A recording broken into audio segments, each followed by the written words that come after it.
Hello, Pisces. Welcome.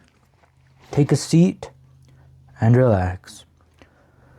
There's nothing you need to do in this present moment except to relax and enjoy your reading.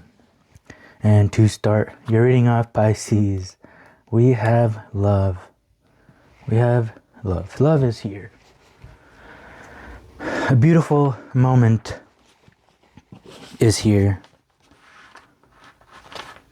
So be open to love at this point in your life, at this point in time. Be open to love. Love is beautiful. Love is what makes it all worth it in the end.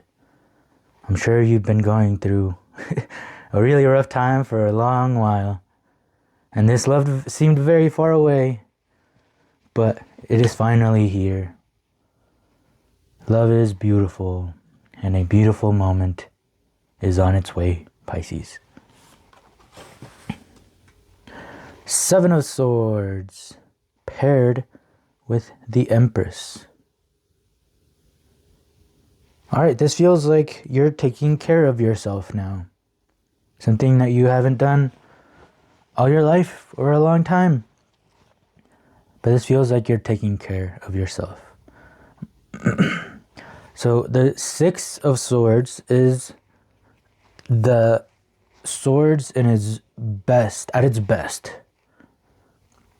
And the sevens and the eights are where we learn the knowledge of how to use the swords. This is like opposite type of energy, right? You can't know warmth without cold, and you can't know cold without warmth. So you run into warmth, but then you keep going because you don't know what warmth is. That's just what you've known. And then you run into cold, and it helps you understand. It gives you the knowledge of that warmth.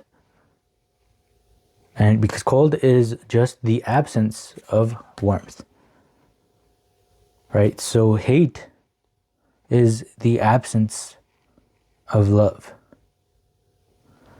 So the Seven and the Eight of Swords are where we learn wisdom, or where we learn the knowledge of how to best use our mind, how to best be logical in certain situations. Because the Empress is, she understands and acknowledges her emotions. She understands and acknowledges other people's emotions. But it seems like the Empress wasn't good at using her sword. She wasn't good at using her mind, at using logic, at using the sword to cut people off when it's needed. Because the Empress includes people. The Empress is the feminine energy of the Emperor. The Emperor conquers, right?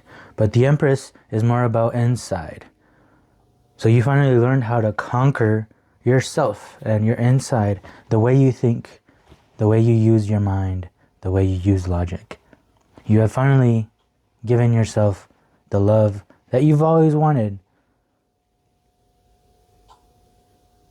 And this love, when you create it from the inside, it's gonna come pouring down on you like a waterfall from the outside. Because that is just who you are. And who you are is the universe. So when you are hateful, the universe will be hateful towards you, because it's just a mirror. It's just you being hateful to yourself. And when you love yourself and understand yourself, the universe is going to bring you a whole world of love and understanding. Guilt. Look at that. The Eight of Swords. Seven of Swords and then the Eight of Swords. We were just talking about those two. With the inner voice. Yeah, look at that. We finally are understanding how to use our mind, and not for it to be used against us, but we are not finally getting the knowledge and wisdom on how to use your mind lovingly with yourself. This is you no longer. This is like anxiety and depression going away. Because look at that. On top there are beautiful flowers here. these are stars, but they almost look very similar. At the top, there are beautiful flowers. And the inner voice is finally giving you love. And watch how the universe drops that love from the outside like a waterfall.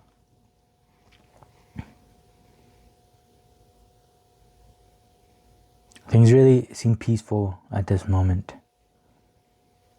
This is literally feels like, so much loudness. Like imagine, being at a concert, right? That music is loud, so much noise, and then you're back into your room. And everything feels so much more quiet. Even though your room has been the same, but your room feels so much more quiet after all of that noise. And that room is your mind. So just look at the difference between how you used to think, how you used to feel, all the guilt that you used to feel, all that anxiety, banging on your head, like these hands, right? Compared to how you have been lately, how you've been talking to yourself lately, that inner voice.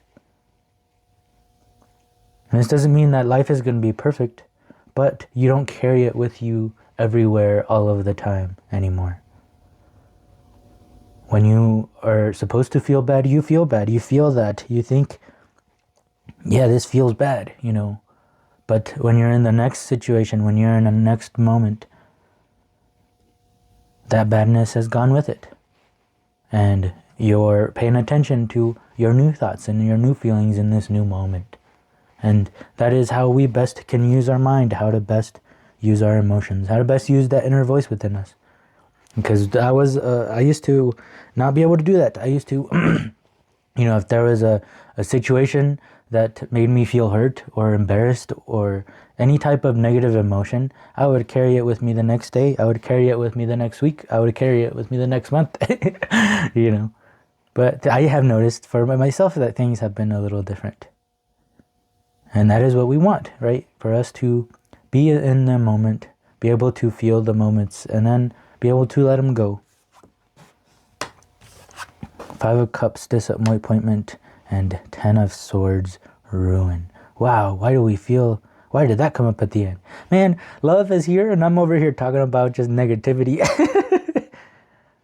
But it's not really negativity, right? All of these things are bringing you towards love, are helping us understand what love is.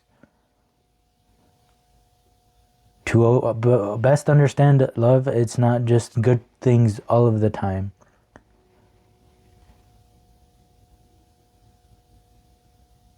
Just like I was saying, whenever we feel disappointment, we'll feel that disappointment, but we won't carry it with us the next day. Whenever we feel ruin with that 10 of Swords. Oh, ruin, interesting. Right, that anxiety, imagine, right, these seem like negative words. Ruin, disappointment. But if we're talking about your anxiety and depression being ruined, your anxiety and depression being disappointed that they're no longer there, isn't that a good thing? Isn't that a sort of love? Right, just like Keanu Reeves said, he said when they asked him if he's a lover or a fighter, and he said, well, you gotta be a fighter because you gotta fight for the ones that you love. This is what's going on here. You are finally learning how to fight for the ones that you love, and you are finally including yourself in that equation. And that inner voice is finally coming out because you're finally giving it some love. And with that inner voice, you and the universe are going to start creating wonderful things together, Pisces. All right, we'll get some last bit of words of advice from the Office Oracle deck. Number 10. Yes. So this is all about going outside into nature. But I feel like for this reading, this card is more knowing about, you have a place in this universe. Everybody does. Everybody that is alive has a place in this universe. See, I'm starting to hiccup. So this is like that inner voice that's coming out, right? That was having such a hard time understanding why it's even here in this universe. Why am I even alive? Right? And it's very simple. There's love. Because, there's love. You are love. Universe loves you, and the universe wants you to be a part of it. Nature wants you to be a part of it. And nature is so much bigger than you. So it knows that you, even though you are small, the universe wouldn't be itself without you, Pisces.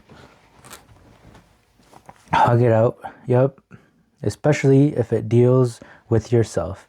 And this is literally you giving yourself a big hug, you giving yourself a lot of love, and watch the universe respond to that love by bringing you that love from outside as well, because you've been working hard for it, Pisces, and I am very proud of you.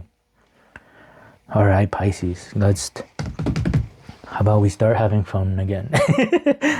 All right, I really hope this helped, Pisces. If it did help, please help me as well by leaving a like, leaving a comment, and subscribing if you would like to keep hanging out, as this is a safe place where we try to figure life out together. So thank you so much for being here. I hope to see you in the next one. Peace.